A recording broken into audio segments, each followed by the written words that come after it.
Welcome everyone to another episode of Broken by Concept, episode 211. We have Charlie here today for another guest appearance. We have Nathan as per usual and myself. Now we've got another special case study episode. Now we're going to be going over this is not a client. This is someone who actually reached out to me personally in email.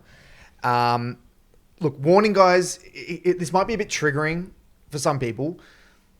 Look, I've really thought about this and how I want to approach this case study episode. I do not want this to be bashing on this guy's gameplay.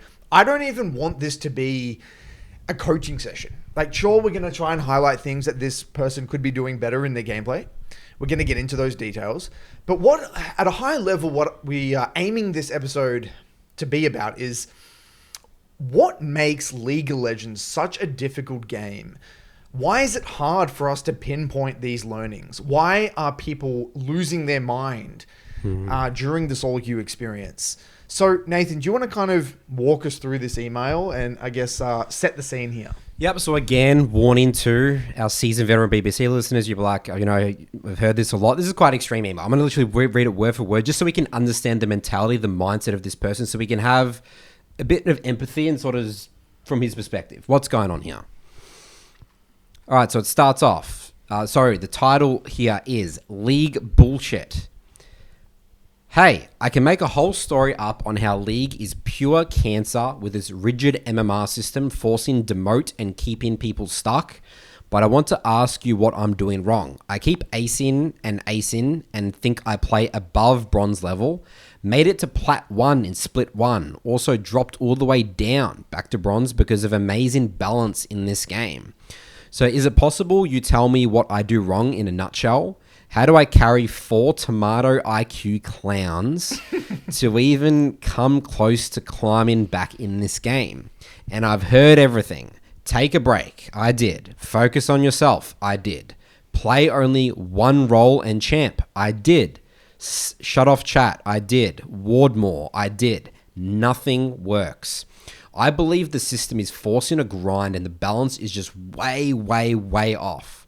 I climbed to plat 1 and after that I had an infinite streak of unranked and low-level people being matched in my game, completely destroying my MMR. Although I do not take this ranking system seriously anymore and Riot can sincerely kiss my ass. I'm still curious on what you have to say on what I do wrong and how I can carry 4 retards. Thank you. So he's actually sent a bunch of games and with the .roffle files, which is great. And he says at the end here, Nathan, as well, I know I shouldn't play this game anymore. It's not good for me. It's a disease. But please help me at least get some sense of logic about what's going on, what's happening. So before we get into that, Curtis, I just want to talk a little bit, my vision for these type of, scenarios. A lot of people do talk about the game like this. Yeah. And it's very common for people to, once they're in this really big hole, this is how they'll talk about the game. Absolutely just unbalanced. The league is just rigged against you. Riot's like, the mindset of Riot's making you grind to get a rank so you can play more, buy more skins. It's all just for money and corporate greed or whatever. And, my vision for the long term is that when we get, because in the community, people will see this and this might be typed on Reddit, and a lot of the people will just sort of just agree, and they're like, yeah, and you hear it from streamers, like, yeah, it's pretty normalized, isn't it? It's pretty normalized, and my vision for League is that literally the community sees this, and then instantly we just know exactly what's going on here. But the thing is that we can sit here and we could analyze these mistakes and we can draw these conclusions and we say, oh, yep, you're not doing this with the wave and you're missing your abilities and you're dying to this, and we will do that a bit. And we will do that. But I also think, I want to try and get to the root cause here, right? I want to get to the absolute root cause. I want to know, at least attempt to understand what is the underlying motivations? What's the underlying mechanism that is leading to this point? So where I think the most logical place to start is to take a look at this person's OPGG. Now, I think there's a few things that we first need to address. Now, number one, he's been playing for quite a few seasons. And he's currently sitting in bronze 1 with a pretty significant sample size of games. Now, what's very interesting, the first thing that really jumps out to me is that for some reason in this split, he's kind of given up on AD carry, even though in other splits, which if we go through in here in a moment, he's actually been playing top now. He's been playing a lot of Ornn, 78 games of Ornn, and then a bit of Claire and a bit of Heimerdinger. So it looks like he's kind of gravitated towards top lane, maybe thinking top lane is a stronger role, or AD carry is maybe not a good role. And if we go back over here to his previous splits, he was a clear AD carry main. This Jhin, was last split. Lucian, Aphelios. This was last split one here. Look at this, killing it on Jhin. 62% win rate. Lucian, 60% win rate. Doing a pretty good job. If we go the split before that, Aphelios, more Jhin, Lucian. So he's a long-term... He's played AD carry specifically for quite a long time. He's played a lot of Jhin And the same champs as well. And same Jhin, champs. So Lucian. he has... With results as well, which is the strange part. He seems to be getting results on Jhin. Exactly right. So now the first red flag that I kind of want to talk about here is he mentioned that he peaked Plat 1. Now, we all know, right, the way the rank system works when you start a split is that it's trying to calibrate, right? It's trying to calibrate. So you may peak at a particular rank.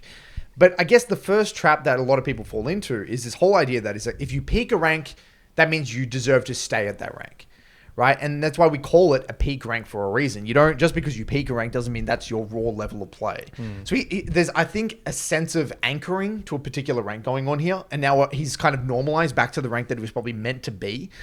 And he can't accept that reality. And I think that's one of the pressures. I think that ties into the expectations a bit. If he's complaining about the ranked system and how the MMR system's working, but it seems like he's just kind of not understanding the purpose of the MMR system, which is to rank him against players of his skill level. Clearly, when he did get to Platinum 1, he wasn't playing against players of his skill level, so it had to put him down, which I guess is what the account shows. That's what's happened. 100%. Now, look, he's still playing a little bit of Lucian, like he's sprinkled in some Lucian games. The deaths, as you can see, are quite high. 10 death. He had an 8 death game here, 10 death game here. Then he had a 12 death game Lucian game. High kills and low deaths is High key. kills For anyone as well. just listening, it's like 15 and 12, 14 and 11. Yeah, 14, 11, 24 and 10. 8 and 8. Very high kills on a lot of his champions, actually. Even on, look at this, he played a bit of like Lee Sin jungle, 10 kills here, 15 kills on Pike. And at the moment, to be honest, he's kind of playing a bit of everything at the moment. Look, it looks like to me he's kind of lost his mind a bit. He's kind of sprinkling in a bit of everything. He had, 10 days ago, a bit of an 80 carry spree. Even support, I'm seeing Malzahar, I'm seeing Mundo, Alawi. So yeah. Yeah, so he's a sprinkled. So look, I think what we're seeing now is the culmination of him really kind of just, I guess, losing hope, giving up. It kind of looks like he has grasping given at up. straws is what I would say. He's looking for answers. He's looking for answers. So this, I guess, sets the scene. I guess the logical thing to do now, is there any other comments that you guys have on the OPG before we move into the gameplay? No, I think we go into the gameplay. Let's get specific, and let's, again, with the mindset of let's figure out why League is so hard and why he's maybe getting these high kills, high deaths, and why is it not resulting in wins? So we're diving into the first VOD here. We're going to kick it off with a Lucian VOD. Now, Lucian is his baby. He's played Lucian for quite a few seasons, so it makes sense to start with a Lucian VOD. Now, to be clear, he sent us, I think, an Ornn VOD, a Lucian VOD, a Lee Sin VOD. I think he sent us 3 Lucian VODs, actually, as well. So we'll go through however many make sense. This is the first one he sent, so we'll start with this one. So he's playing Lucian Lulu with a very interesting setup with First Strike and Barrier. Into a Siva Nami. Now, he's gotten severely chunked level 1.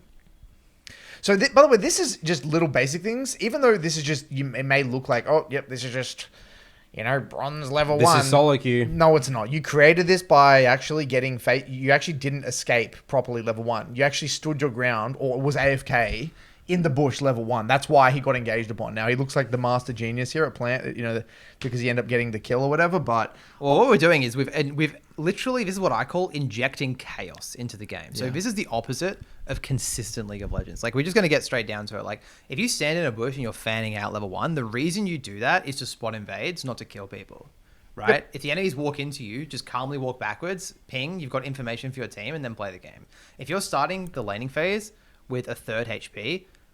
it is not surprising to me that results aren't following after this, right? It's just not a consistent way to play the game.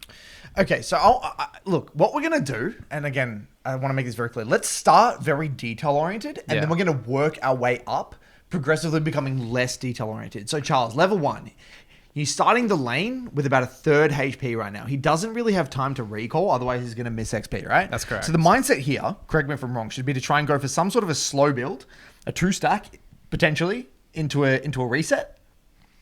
Yeah, so your options are basically like you want a 2 or 3 wave crash into a reset, but you also want to value your HP because you don't really want to trade at all, because if you get too low to crash the wave and the wave ends up on the enemy's half of the lane and they can cop a freeze on you and you're too low, that's when you're going to run into situations where you're losing a lot of experience, right? So yeah, just crashes as early as possible without trading too much. So I'll be focusing a lot of my attention on this wave. It looks like you could 2-wave crash right here because you've got such a minion lead. I honestly think he overshoved the first wave, to be honest. He got bailed out a bit by the enemy support running at him, to be fair. And the fact that he hit level 2 so early. But he could very easily just clear these 3 minions and take a base, which is, I hope, what we see. Yep. Perfect. Nice. Good. Love to see it. Very good. Now, while he's actually recalling here, setup-wise, he's actually opted in for First Strike, which is quite an unorthodox setup, right, for Lucian. Typically, you would see PTA probably being the most common setup for Lucian. Yeah. What are your thoughts on First Strike? Is that some dark technology that you would recommend to people, or is that... No? Look, I think it's okay in the mid game, but like I would say that First Strike is pretty much exclusively you want to run it versus like low range laning phases, right? Like against Alistar, maybe against like a Leona or something, where you have someone to proc the First Strike on. Right. And usually you only run First Strike when you are paired with a Nami or a Emilio, if we're going to get really specific, right? Because you're poke oriented. But in this game, like Nami and Sivir are so pokey that you're probably going to get your First Strike knocked off before you can hit them. The right? W, whatever, the ricochet is just going to proc your First Yeah, Strike. exactly right. Yeah. Like it's by no means the reason he would win or lose the game. Yeah. But it's not the optimal setup by any means. No. Okay, so what we've got here is another classic start of a slow build, right? So this is where we start our stack, and then we can look to stack into some sort of bully under tower, right? Yep, exactly right. We see that the enemy jungler is topside right now, so we're pure 2v2. We probably have a bit of an item lead right now. We can quickly check that. Yep, double longsword. So we're in a really good situation here. We've opted for no potions, which is a bit scary versus a high poke lane like this. I probably would have gone for a refill pot myself. I think they also overshoved this. Do you think they could have just gone for a bigger stack or not? Let's just leave that. I think for it's now. fine. I think it's subjective what they do with the wave, to be honest. I think at this point, what I want to see is what they do with the priority. So this is the first time they're getting pushed in the game. Probably could have warded a little bit deeper, but at least they've warded. I think it's fine. Yep. So typically from a wave perspective, Charles here, what you would want to be doing is letting the wave come back out into neutral, trimming it, and then going for another slow build, or would you want to pull the wave on your side? Just from a wave management perspective, typically. So in these ranged versus Let's go back. Let's get into the details. All right, we got to get into the details we a do bit here, because ranged support matchups and ranged bot lane matchups, the push is important, because if you get pushed in a ranged matchup, you're going to get harassed. So what you want to do is you want to constantly be pushing waves into your opponent, but not like pushing one wave at a time. You want to do two-wave crashes. Exactly. You want the video I made recently. Correct. You want to spam your 2-wave crashes, because what that does is it gives you constant minion HP advantages, so you can constantly trade onto your opponent. And fundamentally, Lucian is a champion that wins short trades. Yep. That's what we need to be playing into the identity of. We want to create opportunities to dash forward and do our full combo. Yep. And so typically as well, when you're playing Lucian, like a big part of Lucian is like trying to position yourself around the minions to look for Q poke as well, right? Especially when you have First Strike, to try and proc the First Strike before he gets procced. Definitely. So this trade here, what do you make of this trade here, Charles? Can we rewind just a moment? I think, did Nami waste abilities? Yeah, Nami so Nami wasted bubble. So Nami wasted bubble and Sivir wasted Q. Yeah. So, and the Nami And is the on hit, cooldown. yeah. But I think this poke is just like, it's just not executed very well mechanically. We should have just autoed Sivir the whole time. So we should have done a little bit more damage to the Sivir there. I like trading around the cooldowns though. That makes sense. This Sivir's dead. That was a correct combo. He did weave in the autos there, which was good. Yep. Honestly, not bad. Yep. Very confident with the barrier as well. It's very confident movement. He knew his limits. Yep. I don't mind this. Is And fine. even if we die, the wave's actually coming out to us. We shouldn't touch the wave. Just leave the wave. Yeah, you can take Karthus on a bit of a merry chase if he, Let's just if he wants recall. to. Let the wave come back out to us, no? Yep, this is fine. I mean, this is what I see a lot, even reviewing top lane in a similar elo to this, is like the opponents will just get aggressive in windows that they can't, and you can just kill them. So this is great. And we have enough time to recall because Karthus is not going to crash this wave. This is a good reset. Yeah, great. perfect. The wave is not crashed. We're in a absolutely, we're in like a 1v9 position, right? Like we can take over this game. We're versing a pretty squishy composition. We're going lethality. I'm so interested to see what happens next. Lethality, Lucian. Like we're 3-0. Like this is game winning. Like Yeah. Sivir shouldn't be able to play the game anymore. So all I'm thinking out of basic code is how do I translate my personal lead into winning this video game? And there's two ways you want to do this in a bot lane perspective. Number one, dragons, And number 2 is tower plates. That's all I'm thinking about. I'm not thinking about killing my lane again. If the enemies like overextend, then yes, I'll kill them. But we need to create a plan to like progress the game without kills. So that's what I want to see here. We need to have the mindset of dragons and plates. And protecting the bounty. That's Yeah, honestly 100%. it. Like, It's like- literally just not die. Yep. Like you remember when you have a lead, right? The onus is on the enemy to get something done onto you because you're just going to slowly win anyway. I don't like what I'm seeing here. I don't like this. We'll let this play out a bit, and then I think I want to rewind the VOD because we've injected chaos again. Okay, so let's go back here a little bit, right? So what ends up happening, we're pathing back, and for whatever reason, so not for whatever reason, Fizz has moved from mid, right? So Fizz has decided to go for a bit of a roam down to bot side. We get bubbled, we get a bit chunked down, whatever. Lilia's also in the area as well. Now, realistically, right? Yeah. Look, you can't control your teammates. Your teammates are going to do this, right? This is out of Lucian's control. Our mindset in a scenario like this should be, okay, sure, let the bullshit happen. That's okay. Let your teammates do what they want to do. As long as we are protecting ourselves at all times, valuing our farm, valuing our HP, that's the only thing that matters. We don't even need to kill. Even if our Lilia or Fizz died, it actually wouldn't matter. Yeah. I mean, thinking pretty high level, like it would be great if he can throw a few danger pings. And again, can we rewind the VOD just a tad? Because I think what he's doing is it's a body language problem. I think this is something that I want to impart here is that, yes, you can say that this is your team making a call that you can't control. But if we look back to this, look at his body language. Yeah, he's influencing it through his body He's influencing the decision by walking forward. And he was doing it even earlier on the first gank as well. We could have actually communicated, because this is what people don't understand about League of Legends, is that you can't control your teammates, but you can influence your teammates. Yeah. So if we were to just danger ping here, danger, Just stand there, stand still and on just the wave. just don't even walk up, because there's nothing we're going to offer here anyway. They're No. going to be under the tower. What we should be doing is literally just last hitting the wave. Actually, there's not touching the wave, letting it slow build and stack up.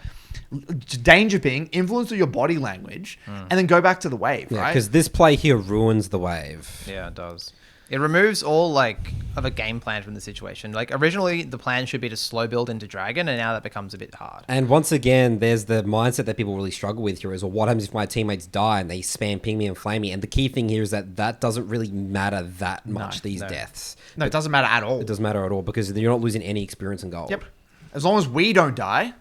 And so, yeah, this one especially. I think the first one's kind of like whatever. This is the big one. Like, why does he want to fight here? We're running into the enemy. We've got no minion advantage. We've got no player advantage. We're literally just A-ramming at this stage. And Lucian specifically is actually not good at this because you're so short range, especially into a Karthus. And right? So you're just running into a Karthus. It's very, very suboptimal here. And not to mention, if we take a look at it, right? Fizz was completely basically done. Right, Level 5, he's after that bubble. I mean, even before the bubble, but especially after the bubble, the play's done. And people may say, "Oh, but my Fizz is going to go in. Don't I have to help my team?" No, you don't. No, you actually don't. And that's the hard thing to wrap your head around, I reckon. So Nathan, this is when you talk about this a lot. Thriving in the chaos of solo queue. People think that thriving in the chaos of solo queue is like following up with your team and getting kills in bad situations, but no, thriving in the chaos of solo queue oftentimes, and what we talk about in all our reviews and our programs, is saying no. Say no. This is a beautiful situation. You say no with your actions and with your communication. He said yes with at least with his actions in this situation, and he's just given his bounty. I think it's also as well, close, he's just, he's playing for kills. This is like, we could do a principle right now. I guess we can go a bit, we've just done really good details about why that play didn't make sense. Yeah, let's zoom out. Now we zoom out. The principle where people lose a lot of their minds in solo queue, they think that when they have kills, when they have an item lead, and I guess you could say level lead as well, they win the game through getting more kills. Yeah. That's the... Well, it's not just that. It's that I need to get more kills now.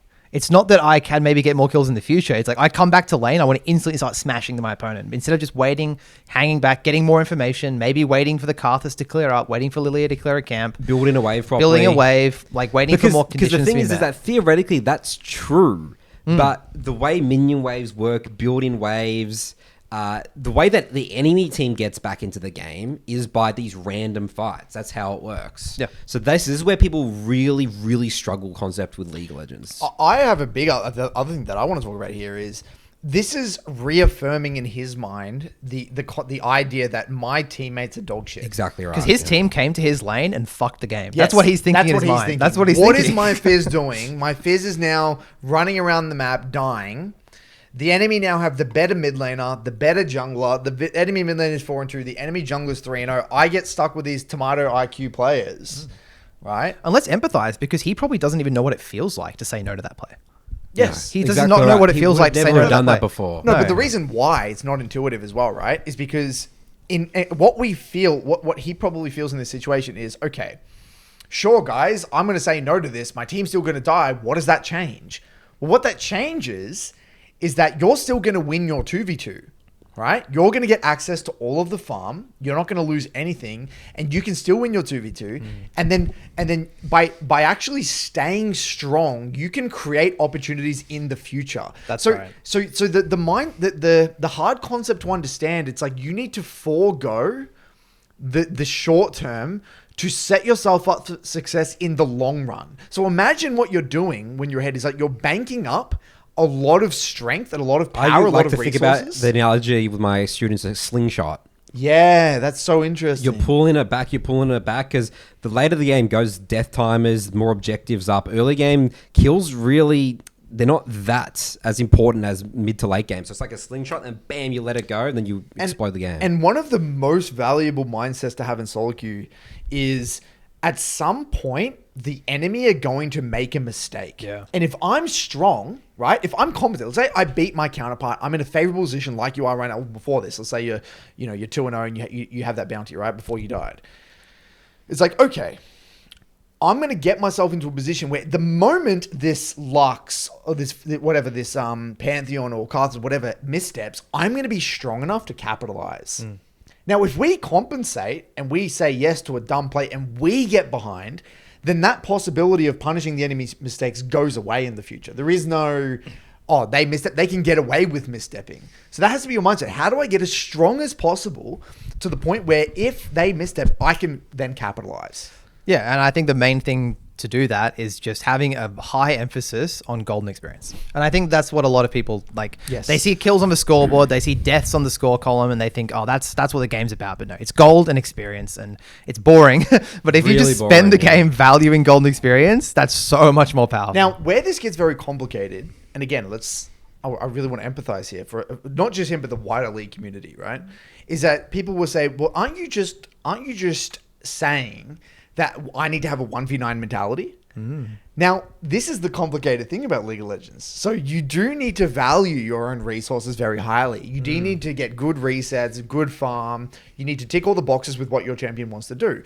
But you can't have this closed mind where every play that my team makes is bad and I should say no to every play. No, we're being selective here. we're being objective. We're being objective. Yeah. We're being selective and objective. It's not a 1v9 mentality. It's a high percentage mentality. That's right. If his team came bot on the stacked wave and went for a dive, we're following up. We're diving the guys. If Fizz had 6, maybe if Fizz was level 5 in that room, if Fizz had 6, that whole play probably would have been completely fine. Fizz would just R the Sivir or the Nami. You just get a free kill and the play's done. It's just accepting reality. Just like playing to what's happening on your screen, not to any preconceived notions about whether a play is good or bad because of what happened to you in the past or anything like that. Just whatever happening on the screen. And that's the tricky thing, right? Because what's going to happen is that this play is just one play in hundreds of plays that has happened that is creating the narrative, the underlying narrative. And the less detached from reality you become, that you kind of create these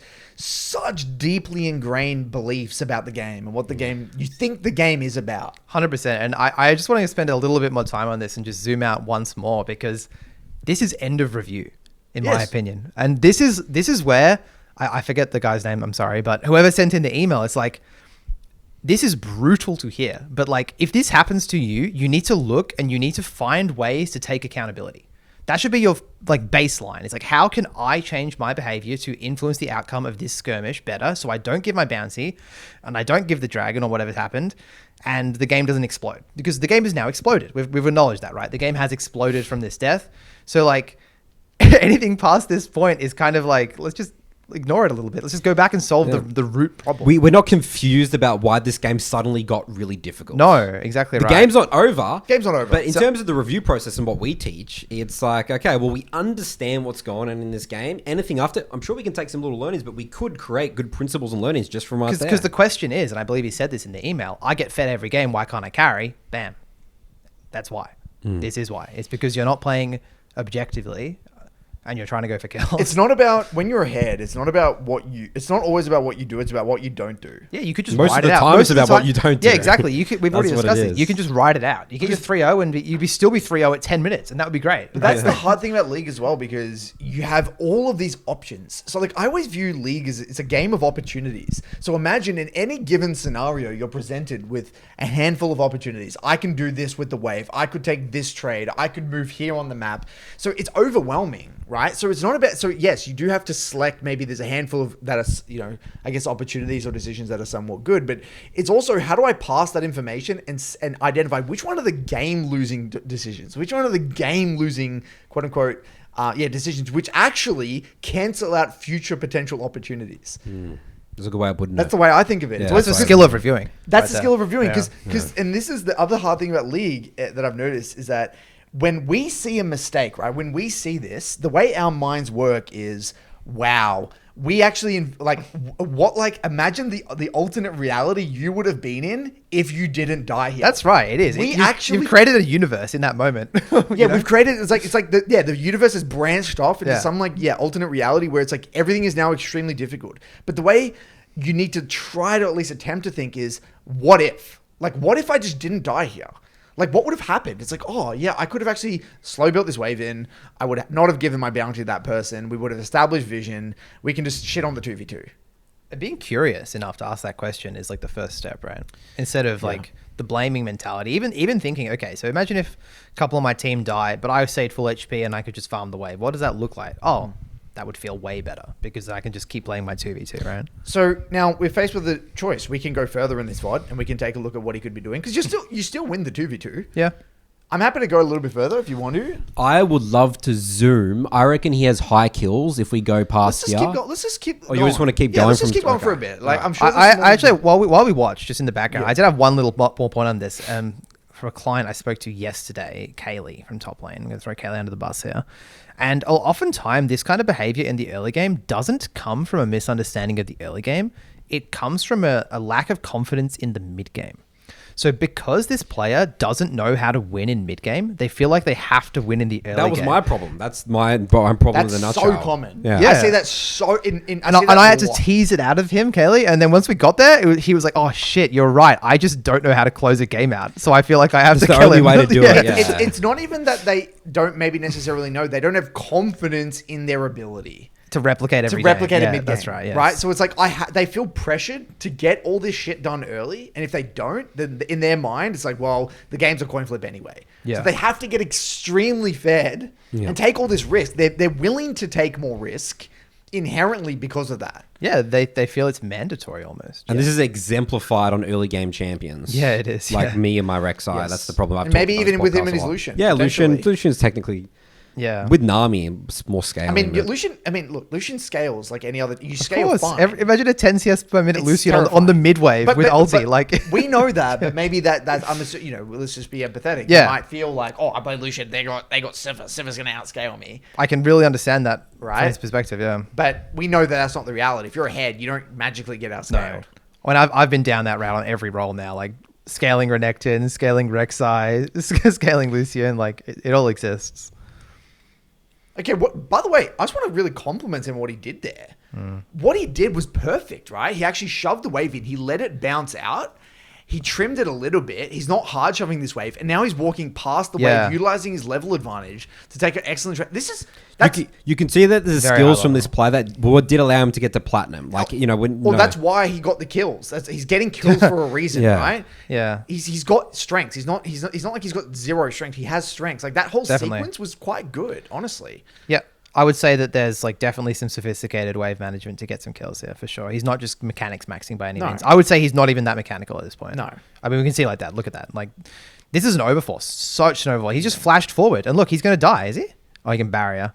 This was such a coin flip. Again, look at this behavior. Like, he doesn't know what it feels like to stack waves into his opponent and just take short trades. It's like, I remember we had this He's just learning going in for the a flash early forward there, and he's like just trying to kill the guy too early. It's like the way you would kill people as Lucian is you would chunk, you would back up, you would chunk, you would back up. But he's like just like It's what you said with the identity, the short trades. Not Correct. He's playing the wrong champ identity. He's playing the Well, extended look at his trade. runes as well. He's got first strike. First strike. If you had PT, you could probably do that, to be honest. But Yeah. he has first strike. I mean, if you're going to play first strike, you just go proc your first strike, play a bit slower, Q poke. Because I don't even want to get into the mechanics, Curtis. Like, we No. could talk about how he's playing Lucian mechanically, but like... Yeah. I mean, that's a whole other can of worms. Yeah, I don't wanna And I get think he into probably knows that. I don't think Yeah. he's... he probably knows that he's mechanically not playing, high-level Lucian gameplay. Like, Yeah. I don't think that's the thing that he's confused about. I think he's more confused about how it all ties together. I think that makes sense. I mean, I'm happy to move on to another All right, let's VOD. go to another VOD. Yep, next VOD. Let's jump in. So moving into a second one here, we have another Lucian VOD. This one, it's a bit of a unique support pick. We have the Poppy support. It's a good counter pick into the rel, to be fair.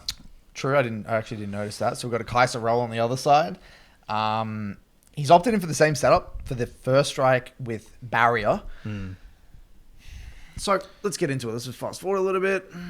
Yeah, I think we're going to see some pretty wacky setups across the board. Like, the rel's got heal, the Kaiser's got ghost. There's some weird stuff going on, so should be fine. In terms of this 2v2, what are we looking for here, Charles? Yeah, so this 2v2, I'm not too familiar with the Poppy support, to be honest. I know it's a bit of a neutralizer pick into the rel. Lucian should win short trades versus Kaiser, but Kaiser has Hail of Blades, so maybe she can fight back a bit. I would say, personally, looking at this, pretty 50-50 matchup. I would say that Lucian spikes way harder on the 1 item, whereas Kaiser will start spiking more on the 2.5 to 3 items once she gets her upgrades. But That's a nice trade. Yeah. Beautiful Q poke there. Utilize our range advantage because you kind of have a slight range advantage into Kaiser with your Q. especially if you're queuing through the wave, 100%. So you can definitely... Nice, good He's cues. doing well, yeah. So he's going for a 2-wave crash, which I don't mind in melee versus That's all melee right. matchups, if I'm speaking about the support. Trying to utilize the level 2 advantage. I Yep. don't mind this.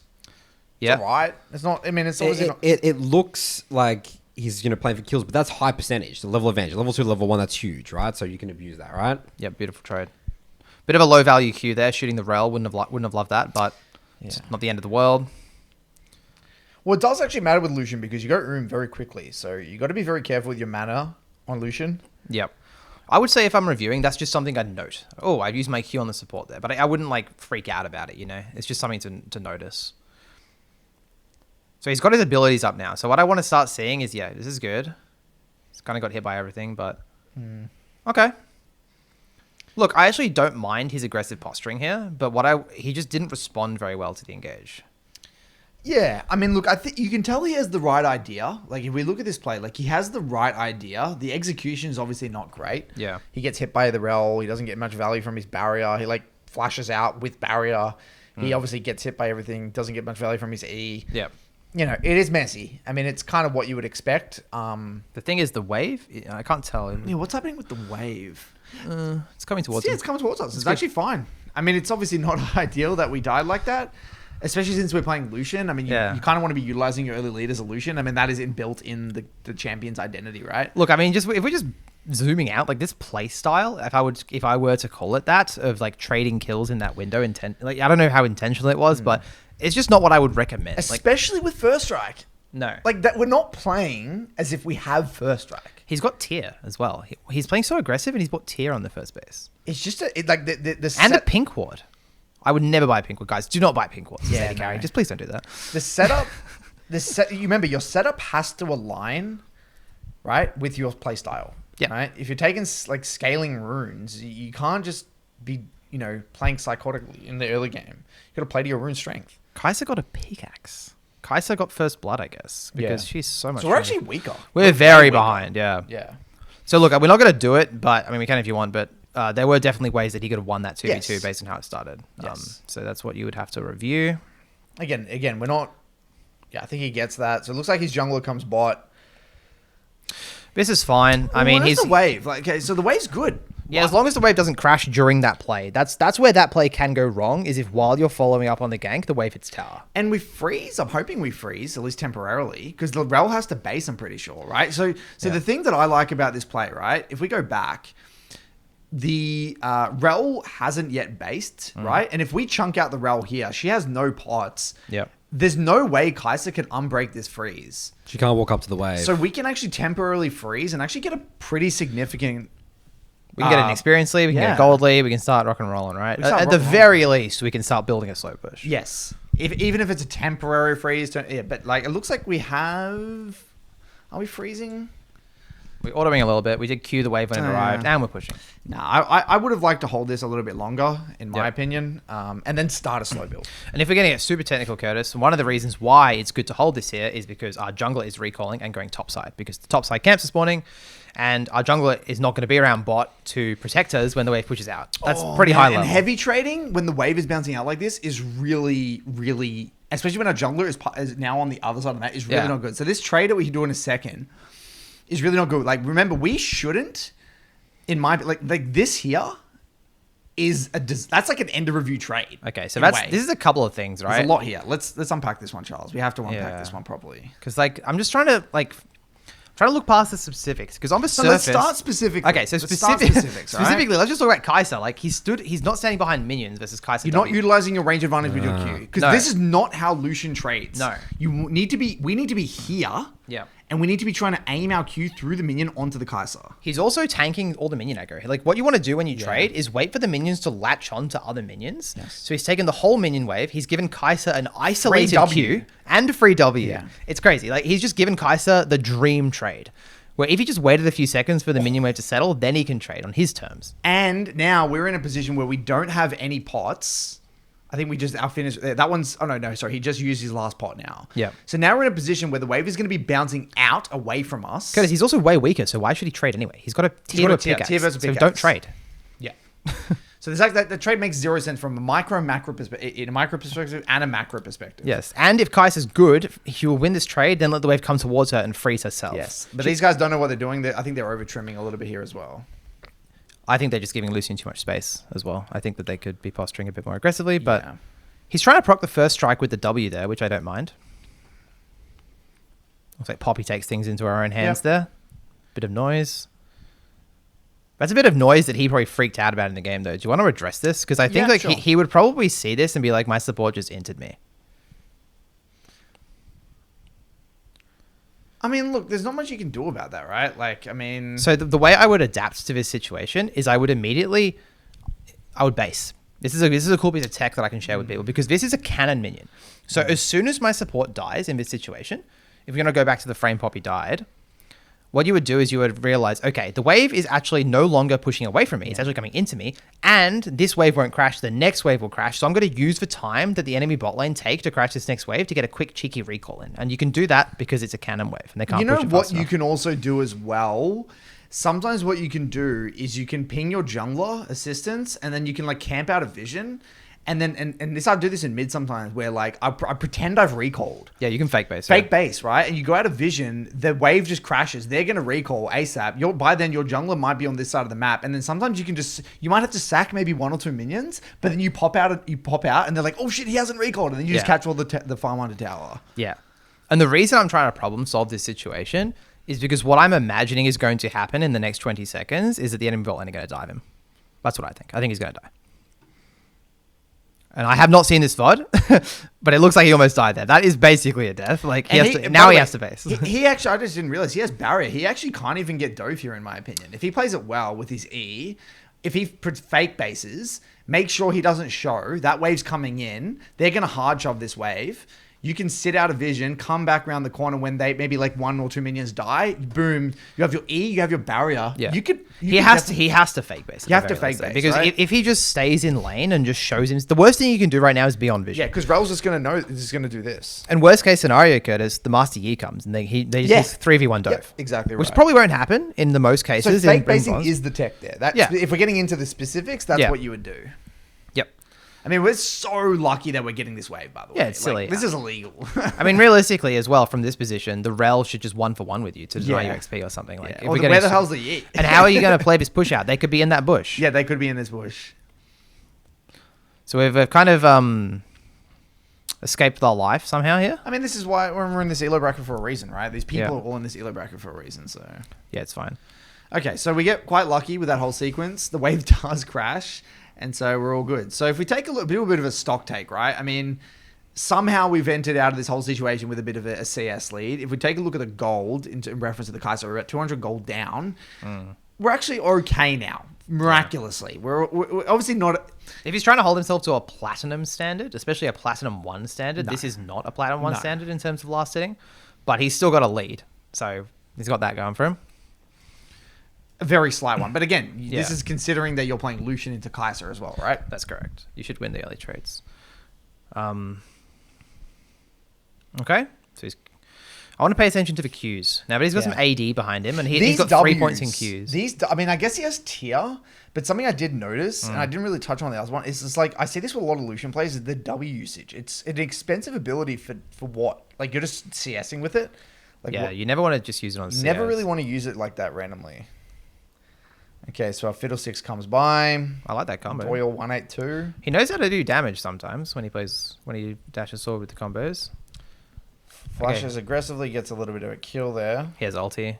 He should hard win this sequence. Yep. Okay. Beautiful. Not too bad. Adapting to chaos. Good gank by Fiddlesticks. Let's crash our wave. And then what I want to see is probably a base after this next wave. Yep, so we hard shove this. We should get a quick base here now. Yeah, so he didn't really hard shove it properly. So let's see. Yeah, let's take a look at how we hard, because you need to queue through the wave, right? So let's even go back on this wave. Well, it's this. Yeah, it's initially like let's look at his gold. Specifics. Look at his gold. How much gold does he get from the kills? Because I want to find out is basing the right idea. Because he could probably just slow build. I don't think he needs to base because his resources are so high. He's pretty healthy. He's got full health basically, and he's borderline got full mana, or kind of 3/4 mana. 600 gold. I wouldn't be freaking out about resetting it. I would actually just slow build this. Stack What two did he waves. do? Did he crash half of it first? He like tries to hard push it and then realizes it doesn't crash, so he has to push the next one. Yeah, this is not good. And the reason this is not good, I mean, he could have recalled. He would have lost a little bit of farm. Yeah. I don't think that's going to freeze. But if we're going to nitpick, It's just not a high value base. It's Like, not you can get a better base. yeah. So what you would be better off doing here is being slow building this one, like last hitting it, waiting for the next wave to come, then you explode it, and Yeah. then you crash that together, and that's going to buy you more time. Kaiser actually is not really a high wave clear AD carry as well, so Yeah. Kaiser's going to take quite a lot of time to catch this under tower, and then you can get a recall, and then you have more gold to work with as well. Yeah, exactly. I mean, this is just great for you. Like, is an AD carry, you want golden experience, and this gives you more gold to base with, and it gives you more solo XP, which is great. The reason we crashed the 2 waves instead of the 1 wave, to be super clear, is you've actually got more minions helping you push because your minions aren't dying to the enemy tower. If you half shove like he did there, then you lose your minions. And you have more time to base. Exactly right, yeah. So now he actually missed his reset win. He actually doesn't feel confident resetting, and now he's sitting in lane with 850 gold. Now, this is just awkward. This is very awkward. This is very awkward. This is actually a cool indicator because if you're in the game, you keep it feels awkward. So that's a good indicator of when to look in the review, is when you feel uncomfortable. This is a very uncomfortable situation to be in. And also, just mana-wise, by the way, all this trading here doesn't really do anything for you. It's a lot of mana we're wasting here. We like Q, auto, E, I guess we have tier, so I guess you can get away with it, but just like something, again, I am noticing. We'll take a look if his mana gets problematic here in a moment. Well, I'm just worried that he's going to get lane locked here, is the problem. Like, where's he going to base? The cannon's And here we're now. getting lucky. Like, Kaiser should never have hard shoved that wave. No. Kaiser should have slow built that wave. So we're getting bailed out by incompetence on the other side as well. Yeah, again, the wave's pushing away from Like, we should Lucian recall now, by the way. Yeah. We should have spent that time while Kaiser's moving up the river to recall, by the way. That would have been nice. That would have been a quick little... Because you can't hard shove this and recall. They're right around the corner. You don't have enough time. So this is basically feeding the enemy a freeze right here, if the enemy wants to freeze the wave. If that's what they should do. They should now freeze, and there's nothing you can do about it. You're an Lucian with the wave now... Yeah, shoving away from you. But again, they're incompetent and they don't know what to do. So you've kind of got Dumb and Dumber, right? They don't know what they're doing. We don't know what we're doing. So what we're talking about, this whole sequence is just, in my opinion, just wave management and fundamentals. Yeah. This is just wave management fundamentals. And no other champion on the screen other than Lucian contributed to this. Yep, that's right. It was all us. So these are the little things, right? Yeah. These are the specifics. We got into the specifics. There's a lot of little specifics here. So it's looking like we're getting to like the kind of the back half of lane and not Sitting on 1,300 gold. It's fine. What we're seeing on our screen right now, it's not the most consistent thing in the world. By the way, you know what we should have done? If I'm gonna get specific. What I would have done is I would have got these melees here and I would have just reset now. Sack the casters, take the L, back off and recall. You base on a cannon wave. Yeah. It is what it is. Yeah, I wonder what he's thinking. I'm just trying to put myself in his shoes. He doesn't seem to have an urgency to want to recall at all. He seems like... He's very happy to just be sitting in lane. Well, I don't know if he's happy, but it's just like he doesn't know the alternative or something. I don't know. It's a bit of a weird one. I do see this behavior a lot. I think that people just get confused. almost like paralyzed. You know what I mean? Like they're in a bad situation, but they don't know how to get out of it, so they just sit there. So Charles, something that I've observed with laners over time is gold isn't something that a lot of people actually think about, believe it or not. Like there are, I've worked with many clients that don't understand the value of sitting on the map with a lot of gold. Right. And we know that gold doesn't mean shit until you spend it, right?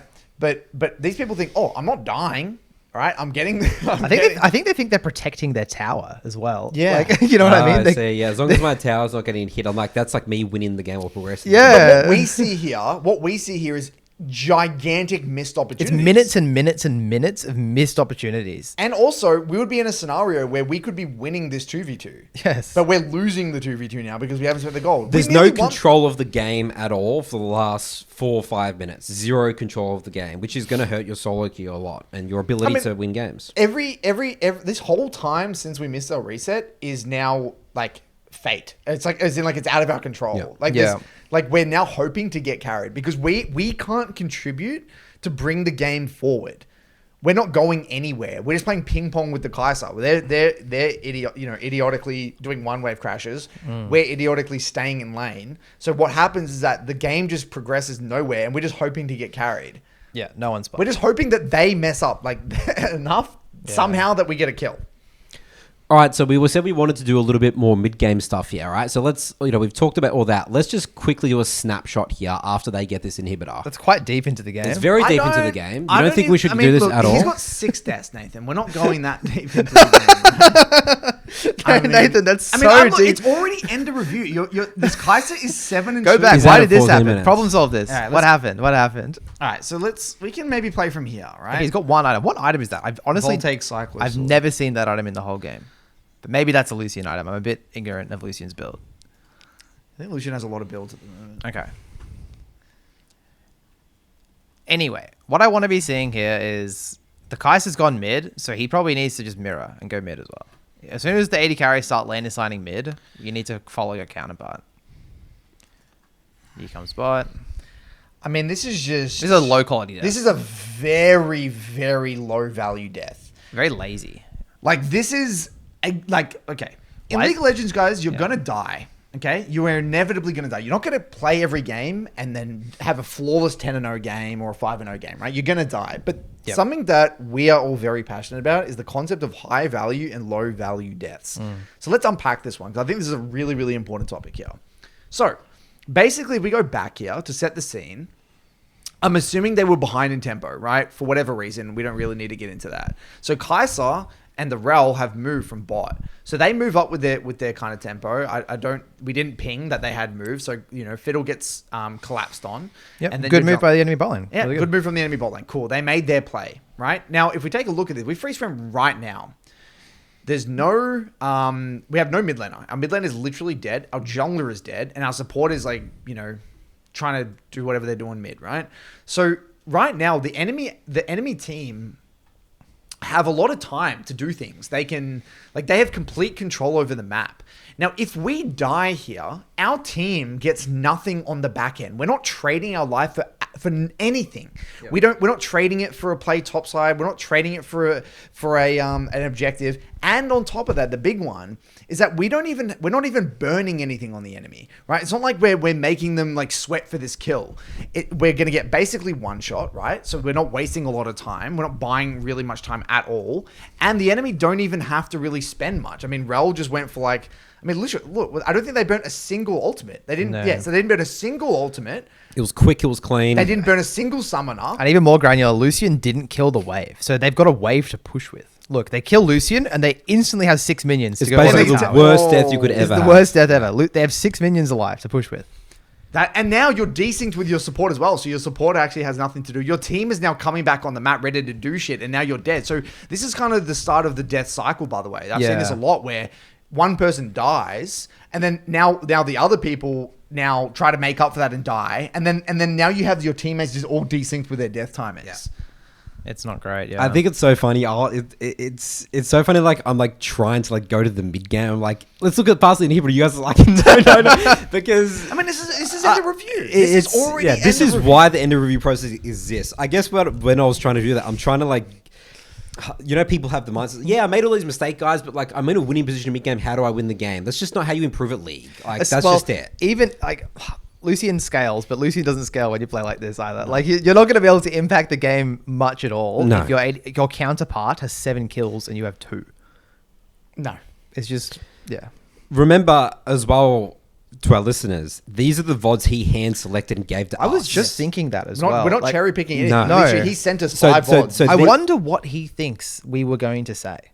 Well, it's not just that, but it's also, you know, what's all the really basic mistakes again? Like we just talked about so many concepts right there. All the other games that he's ruining, he didn't show us. He probably knew that, right? That's a good point. Yeah. So remember, these are these best games would be in his mind that he's sending us. These are the games that what's going on. back up that what he thinks, like the tomato teammates, whatever it is. Yes. Yeah. Yeah. Well, I mean, let's not sugarcoat it. The Poppy's not playing great, but I mean, we've just found all these things he could have done independent of that. Okay, so let's explore that, right? Because so we believe in the idea that we should focus on what we can control, and if you focus on all the things that you can control, you're not going to win every game, but you're going to win the majority of your games. Now, we don't know what this game would have looked like if you had taken better trades, had better quality resets. We don't know exactly.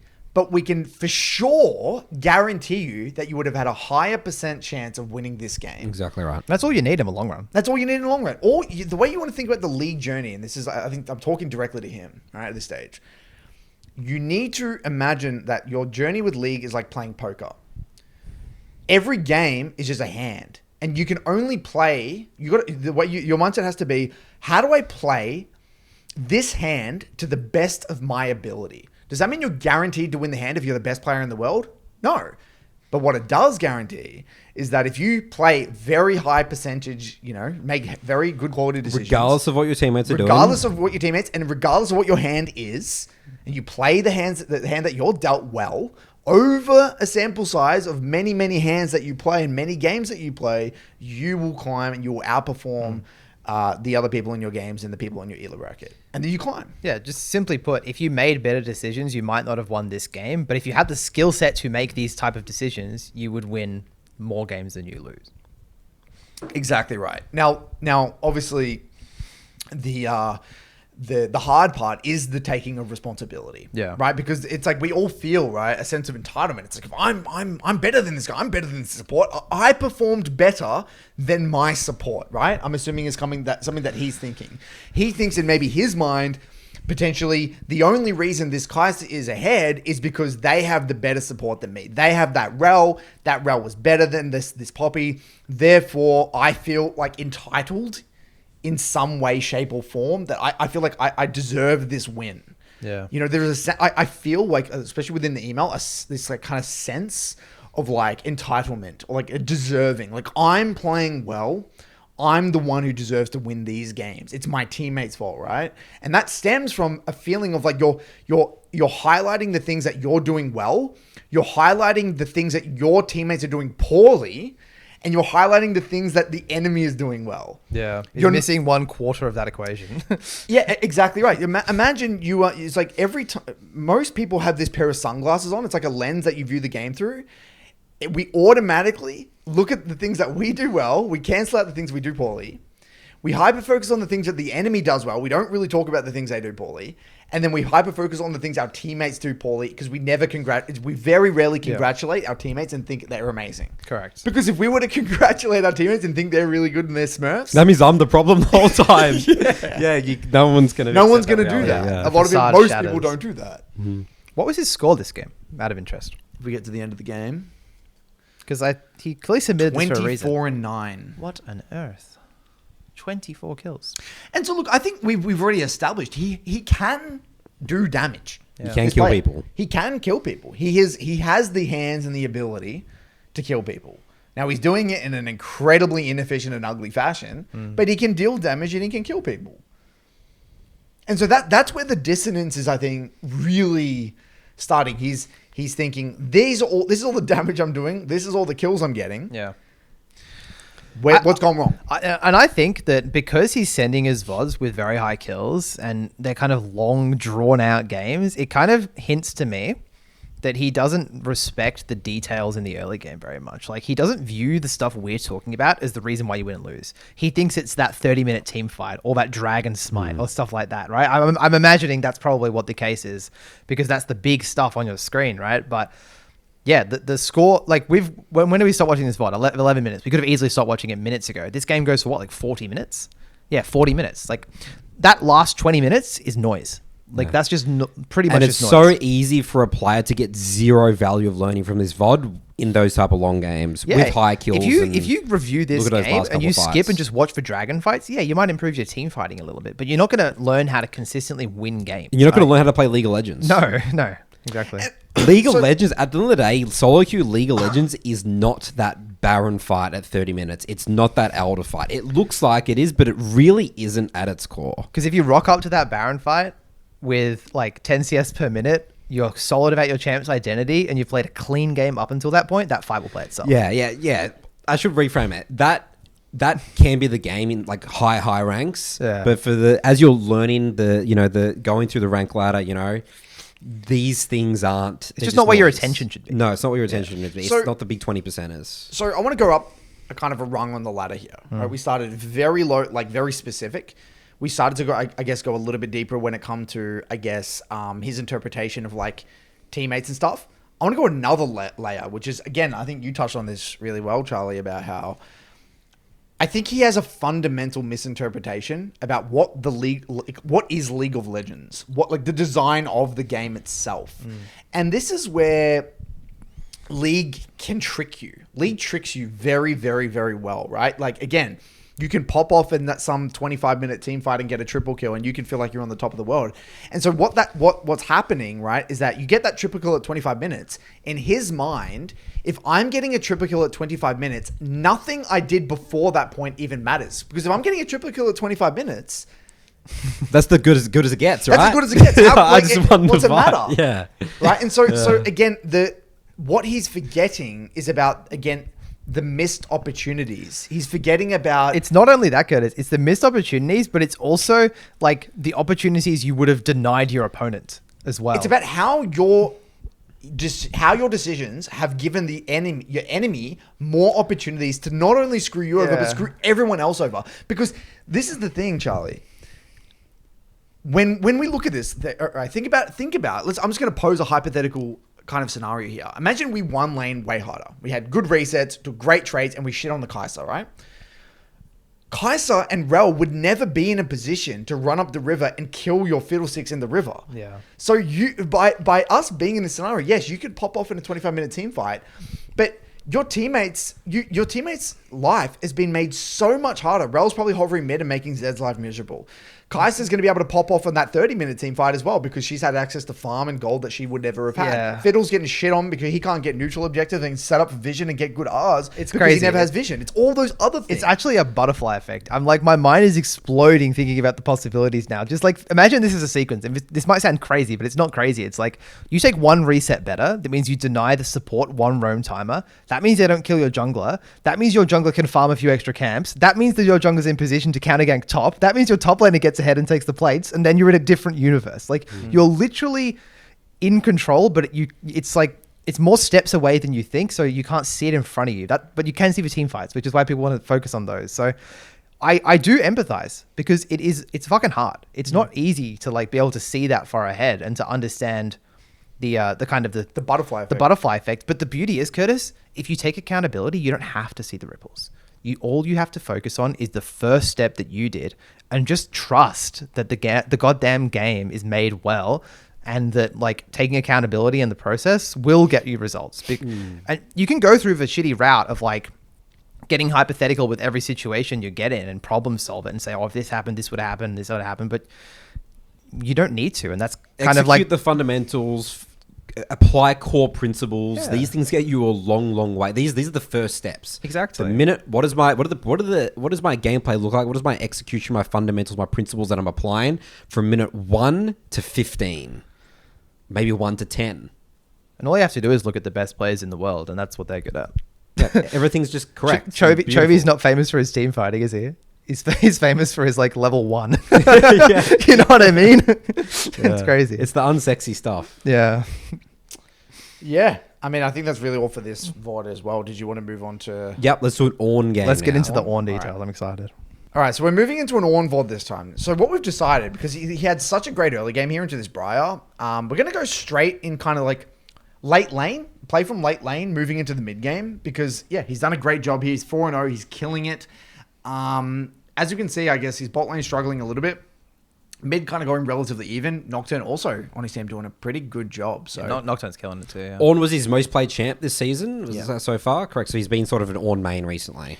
And Charlie actually worked on recently a Ornn guide, so he's very fresh in his mind. All those Ornn games that you played, so you'll be able to give some very practical advice here, hopefully. Yep, I've just spent a whole week of my life committed to the champion Ornn, so hopefully that That pays guide's off. exclusive in the Top Lane Academy, by the way, guys. By the way, just I think a really thing important to note here is that we just got the first dragon as well, which is really, really good because Ornn. I mean, you know, you're a team fighter, right? Fundamentally, right? So having dragons is going to definitely come in handy later on in the game. So he's just taken a very average reset. The Briar's not pushing the wave in response, but I mean, we can look past. We've already spoken about a lot of laning fundamentals. Yeah. Just look past it. I was worried he'd have to TP back because our teleport becomes very important. Yeah, I'll Getting take back to TP in mid game. If you're translating Yeah. leads, is very, very, very, very important. So let's just talk strategy, Curtis. So let's watch us play in the background for a bit. And what I would like to see this man do, playing Ornn with his lead, is number one, I want you to try and play around these grubs and the Rift Herald, because they're the two next spawning things around the top side of that. So at a minimum, we want to be impacting the top 3v3 and fighting around those grubs and making call, not only just like adapting, but actually actively calling for the grubs and playing around those. I think literally the entire mindset that I would have in this game is that Briar is useless. I don't Yeah. even care about killing Briar anymore. I want to get every single neutral objective. I want to get every grubs. I want to get I want to get all the rift. Yeah. And I want to get every dragon from this point onwards. That's what I want to do. And the way we do that, Curtis, is we use the lead that we've gathered in the early game to pin Briar to a turret. We literally make the enemy team play the game 4v5 by pushing Briar onto tower and then rotating and doing stuff. So what I would have liked to see here is just go hit the grubs with the Nocturne. I mean, proxying one wave, I guess, is okay. Definitely don't proxy more than one wave. And yeah, you can definitely go link up with your Nocturne in the jungle here. This is a great thing. I would walk all the way to the wolves with the Nocturne. Nocturne bases. That's fine. Yeah, it looks like a bit of a split map scenario. It looks like the enemy Viego kind of dove bot or something. All right, we're getting in the weeds here. What's going on my screen? We're seeing some proxying behavior. Why is this bad? Very simply, it's bad because you're letting Briar get back into the game. You're basically just saying, like, Briar... Just playing, giving him full waves. Yeah, why are we wanting Briar to get free farm right now? Briar is laughing at this. It'd be way better for us, by the way, if there's no neutral objectives that you can do, is hold the wave neutral, bounce it out, bring it back to neutral, and then stack waves, or force Briar to come deeper in the lane and take good quality trades. Yeah, I mean, this is also just a recipe for losing your shutdown. Especially since our jungler reset and passed to the other side of the map. Yeah, so big picture, like, obviously this looks like a very service mistake, but what he should have been thinking about is timing his next play around his jungler. Yep. Because as a tank, you can't really do things yourself. So what he should have done is as soon as Nocturne decided to base, start stacking a wave into the Briar and then rotate down for whatever Nocturne does next. Maybe that's a mid gank. Yep. Maybe he just keeps pressure in lane and just denies Briar more farm. But by the way, like I want to look at this more big picture. Like this is a very low percentage play, right? And the reason it's a low percentage play, if we go back here, right? He actually has no, like Viego disappears at this stage. Yeah. So we can theoretically get this wave, but now we got to get out of here.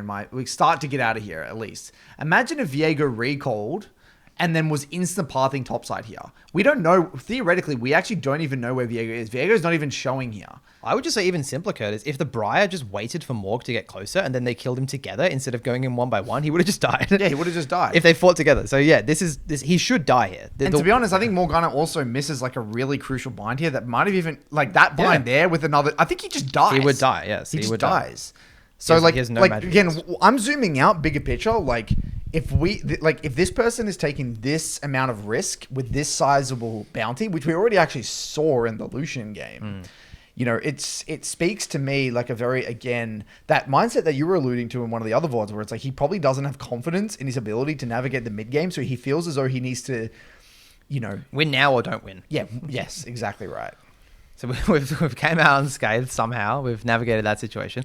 You know what I'm just thinking? Like the first 4 kills he got, were they like that as well? Was he just skirting by? Brian just like...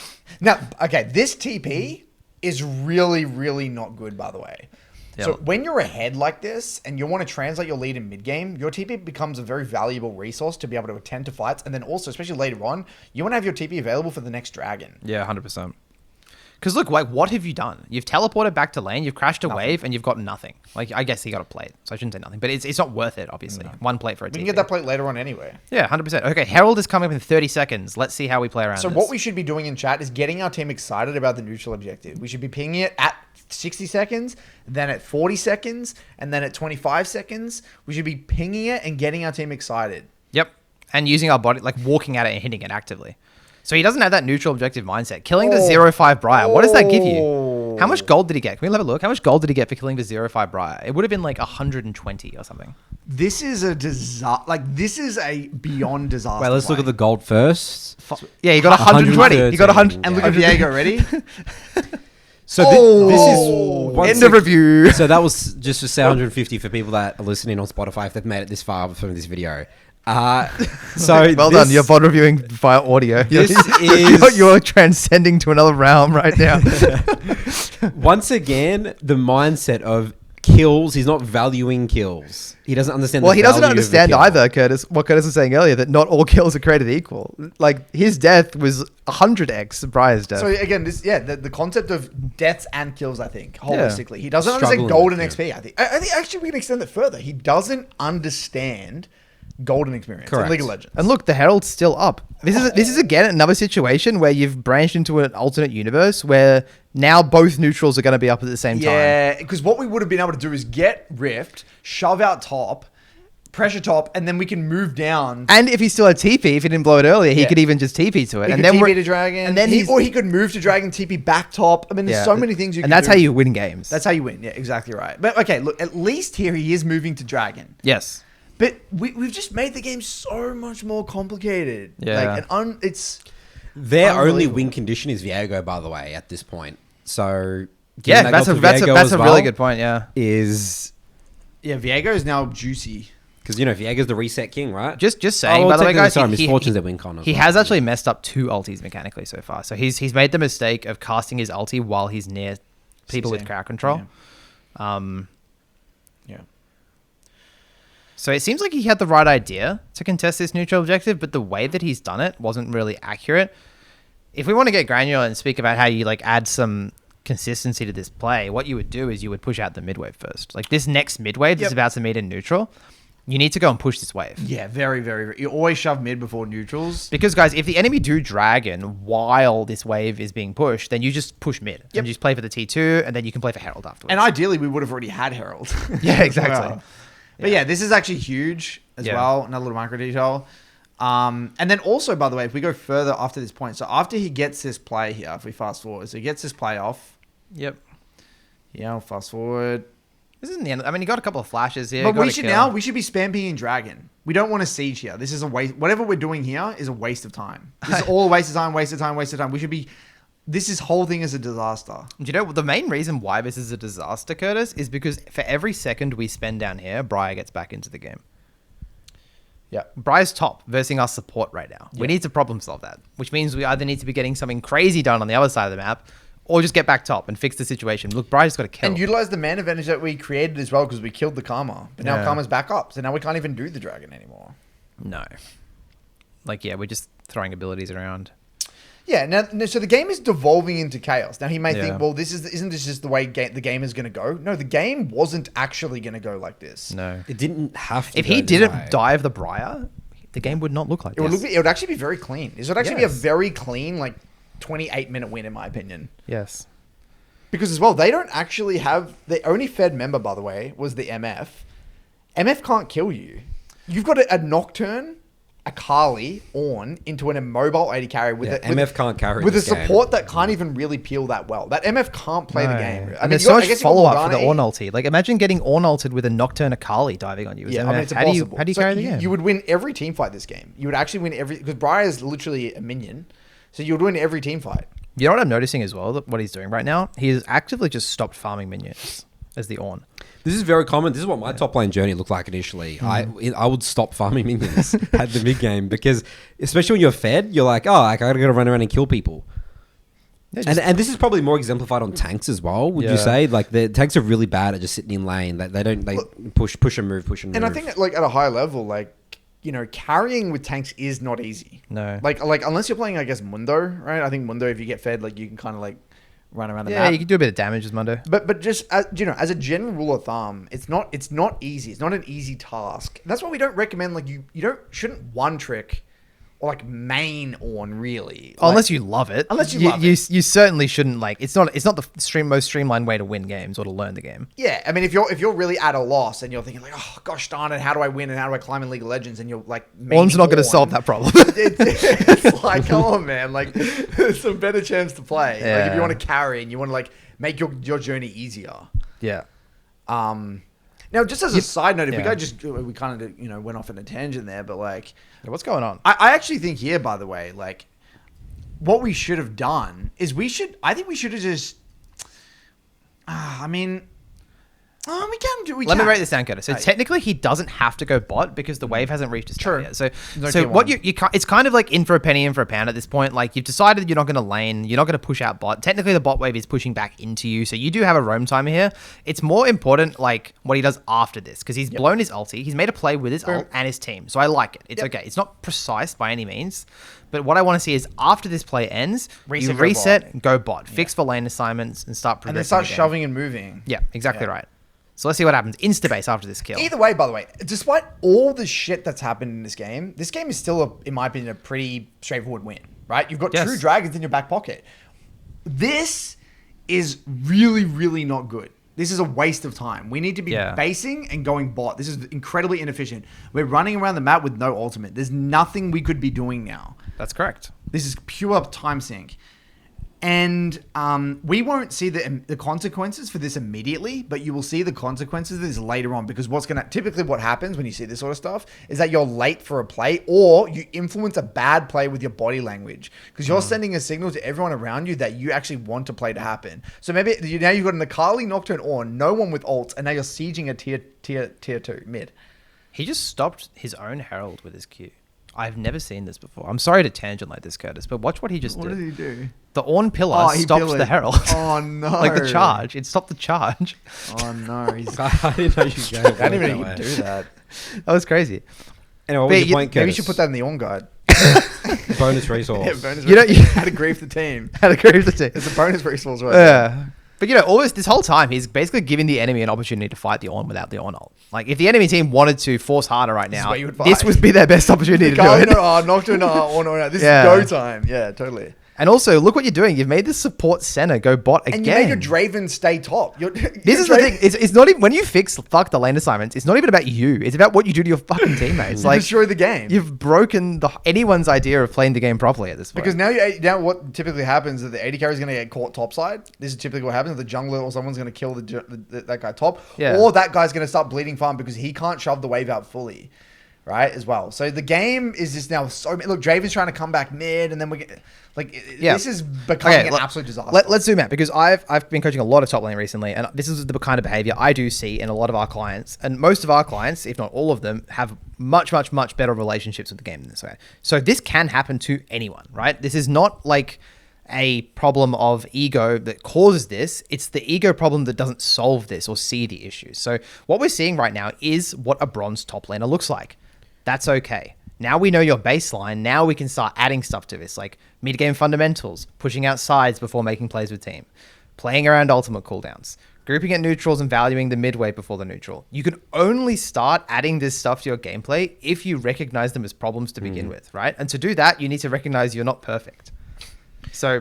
yeah, and you have to look past the fact that just because you're 7-1 doesn't mean you're not capable of griefing again. This is where and because your bot lane is 2-8, like you have to look at this granular. Like every single deploy in the mid game, every single team fight you choose to not or attend is really important. I love that. I love this so much, Charles, because something that I've been absolutely obsessed with is like this, like these moments like this where like.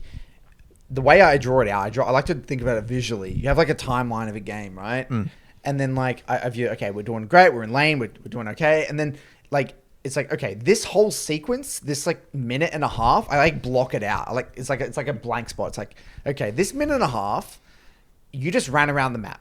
You didn't really do anything. You know, we messed up whatever that X mistake was. You overstayed on the map, whatever it was, right? And it's like, okay. And then the game continues. You finally recall, and then things go back to normal, right? But it's like, you can't ignore that this is this giant blank spot in the timeline. You got to go back and see what's missing in this like space here. And what typically happens, what I see is that there are a few of these blank spots in the timeline. There might be 30 seconds here, a minute here, 25 seconds there, and they add up to being like these like, I call them kind of like these transition periods. They're massive. They actually shape or mold the way the game feels. Yeah. So like, it may not change the big events. It definitely will a lot of the time, but it may not. You might still be at that major dragon fight. You may still be at that major baron fight. You may still be at that major skirmish, but it's like, it will mold the feel of the game. The game won't feel clean. It will feel really messy. It will feel out of your control. You'll feel behind. You'll feel late to things.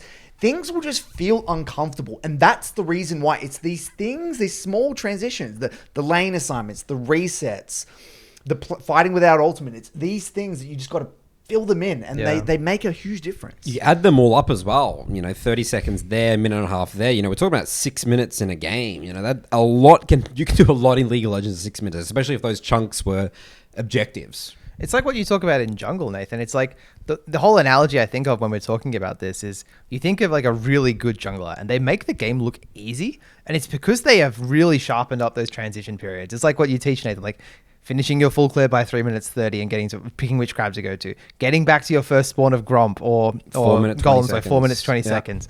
It's just like doing the next clear in an efficient manner, just like really just tightening up those simple things, those fundamentals. And it just trim the fat of the gameplay and it allows you to play the bits in between those a lot cleaner as well. Another analogy I like to use is like, you know, like think of a manual car, and you go gear 1, and then you shift to gear 2, and then you shift to gear 3. You're going up the gears. So the way I view it is, the gear shift is, if you want to have like really high momentum, like high tempo, high speed gameplay, you can't mess up the gear shifts. So imagine the way I view it. You mess up a gear shift, it's like, oh shit, you clunk your way through, or you stay on that gear. You don't go up. But like, if you think of like a real, like if how a car does like a drag race or whatever, it's like clean trends, like it's like super clean gear shifts. That's how your game should feel, and the gear shifts are those things. Yeah, I love that analogy, because if you're doing a clunky gear shift, let's say you look down, you got to fix it down, jam it. Oh shit, you've hit a fucking tray or something. Yeah. You know what I mean? Like, and that's Dangerous. what happens. Yeah, yeah. Or you just stall the car, or you might stall the car or whatever. Yeah, someone behind you gets fucking angry at you. Starts to beep. Yeah. That's what clean look. That's a good way to describe what clean League looks like. Beautiful gear shifts all the way up. It's so cool because it's so unsexy. It's like, oh, you should have reset and ran bot here. Oh, you should have just not sat around in the enemy jungle just doing nothing for 20 seconds. And the key thing is, though, as well, like, you may not immediately get punished for these decisions. That's the thing. It's like, that's how they get you, Curtis. That's how they get you. Yeah. It's like you're at school and you like skip that one class, and then you're like, oh, all right, and then you skip another class, and then it adds up over time. Yeah, you get to the exam.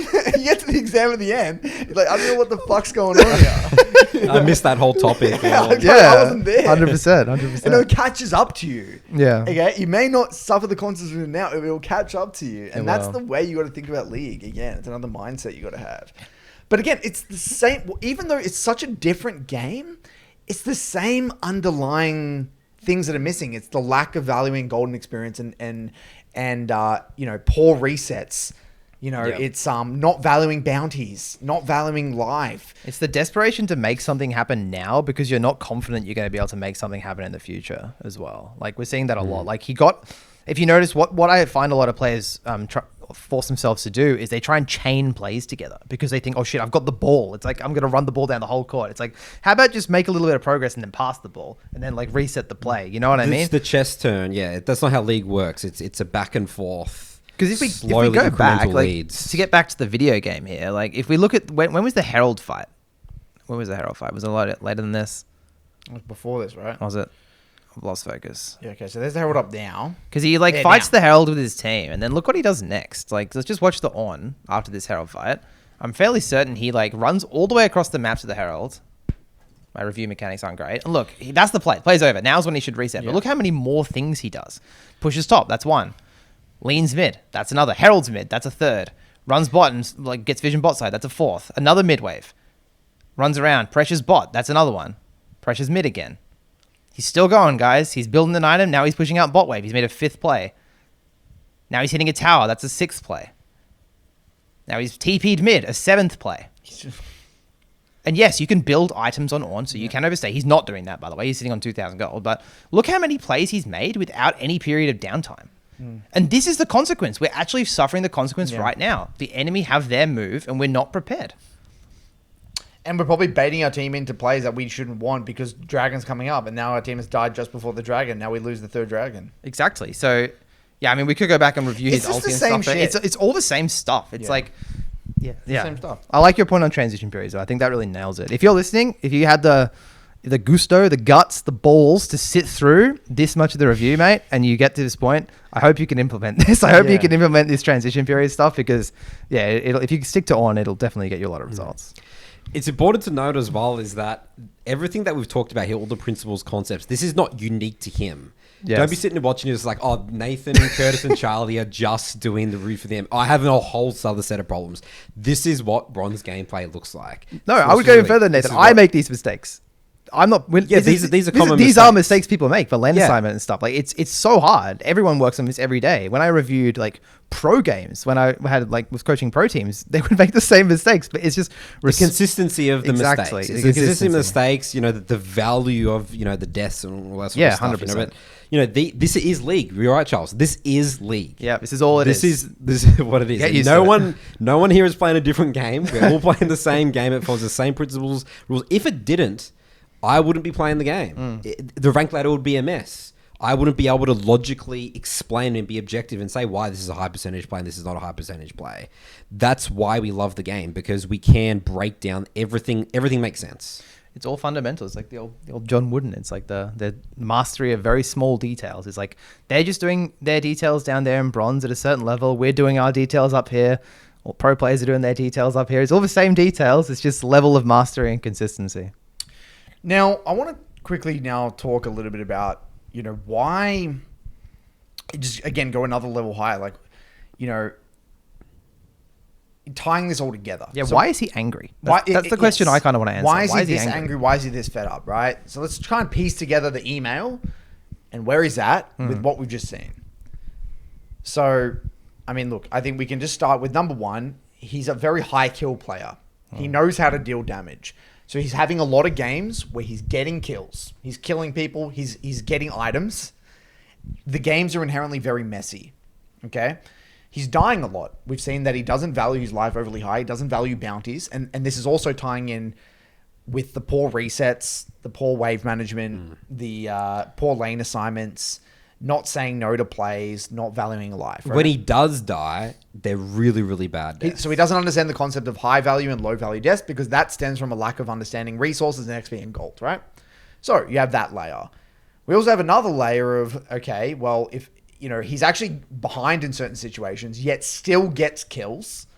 So that's kind of screwing with his head a little bit. The reward system. The reward system. It's like, how is it possible that I get a triple kill at minute 25 when this guy has 2 items? I must be doing good plays. I must be better than these players. If I was that fed, I wouldn't be losing this game. It's outcome-based, not process-based. Yeah. Exactly. He's looking at the end result and extrapolating from that end result rather than looking at what led to that point. Yeah. Right? He's taken so exactly right.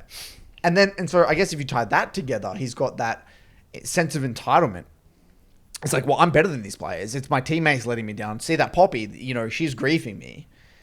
If I had that rel, I would have taken over this game. Yeah. So then there's the entitlement seeping in. There's the matchmaking coming in. There's even the anchoring to the high rank, right? We hold that as well. We got the Platinum 1 and next season peaking at that rank. We've got that at play as well. So this all bubbles up together. You put them in a cauldron. You get this really angry, hatred, blaming the system. And he's probably spent a lot of time on Reddit, right? He's probably, I'm assuming, got some narratives there from Reddit that obviously doesn't help about listening to the streamers as well. Doesn't help. The rigged MMR system, they've got you down, they pin you down, they want you here for a particular reason to spend more money on losing games in bronze for what that's the narrative, I guess. And then again, I guess high level, it's like, well, you know, to be fair, a lot of this stuff, you know, it isn't easy. We're not going to sit here and say it is easy. It's not. Just like Charles said, we're making a lot of the principles that we talked about here. We actually make these in our games, vary in different degrees of what a bronze player is making them. But this is the game. But the anger, I think, to answer your question, Charles, is actually very simple. The anger is stemming from a dissonance between he can't actually be curious about the game because he's already decided in his mind why he's losing. Yeah. So that's why. So it's like you've got this belief about why you're losing games. So you've already have a predetermined answer as to why you're losing. So he's coming into a game already knowing why he's losing, which is my teammates are bad. I'm doing a lot of damage. Blah blah blah blah blah. And so because he's like jammed himself up against the wall. There's no room to be curious. Yeah. There's no room because curiosity solves the frustration problem a lot of the time. You remember we always talk about review being the medicine. Curiosity gives you that room to be like, maybe there is another option out there. Maybe there is another reason as to why I'm in this situation. Curiosity is the kind of the savior, if you will, of your league journey. And because he lacks that curiosity, that's where the anger is seeping in. And anger and frustration is a byproduct of being confused. And that's like present in all areas of life. If you feel oppressed, or you feel stuck, or trodden down on, things are out of your control. Everything's out of your control. Then of course it's going to feel frustrating. Of course you're going to feel angry. That's just a natural byproduct of that. So I think that kind of exemplifies exactly why he's at his. I agree. I think you're spot on. I think you nailed it exactly right. That is why. Yeah, why we got this email. And I think this really just highlights the importance of like why this needs to change systemically, and why like higher quality conversation, higher quality communities, not being afraid to ask for help. Like obviously the manner in which this guy has asked for a bit of help wasn't the greatest, but at least he's asked for help. Yeah. So I think we need to encourage that behavior. And yeah, just encourage more discussion about this, because it is taking the easy way out. It's kind of just blaming the system, blaming teammates and stuff. Getting into details is hard. It is. It's hard work. Yeah. It's hard work, and it's a big hit to the ego a lot of the time as well, especially coming from, Platinum 1 drop into Bronze. Yeah. I can't, yeah. And so the communities, where do they live? We got the school community, we got our academy program communities, and we've got the content in our programs that are helping solve these problems and helping you get through these hurdles, because we've seen it time and time again. So if you're wondering where these communities live, to have actually thoughtful, meaningful discussions and actually be open about this stuff and have a good quality conversation, our Discords, the school community, which there's a link in the description for, if you're interested, as well, yeah. Free school community. I honestly think we don't even go any deeper, Nathan. No, I think that's it. I think we're happy. I think we've what do you do? Do you solve a case study? A case study has been wrapped closed. up. Yeah, closed. We've closed the document. Case closed. Case closed. Case closed. Yeah, and then you have like what's the Law and Order sound at the end? Dun dun. Yeah. I think that's at the start. Whatever. Okay. Well, that's it. Wrap it up. Case closed. Nathan, you want to do a bit of an outro here? Good work, guys. As always, keep on improving. 3-block process, curiosity. We'll see you guys next week.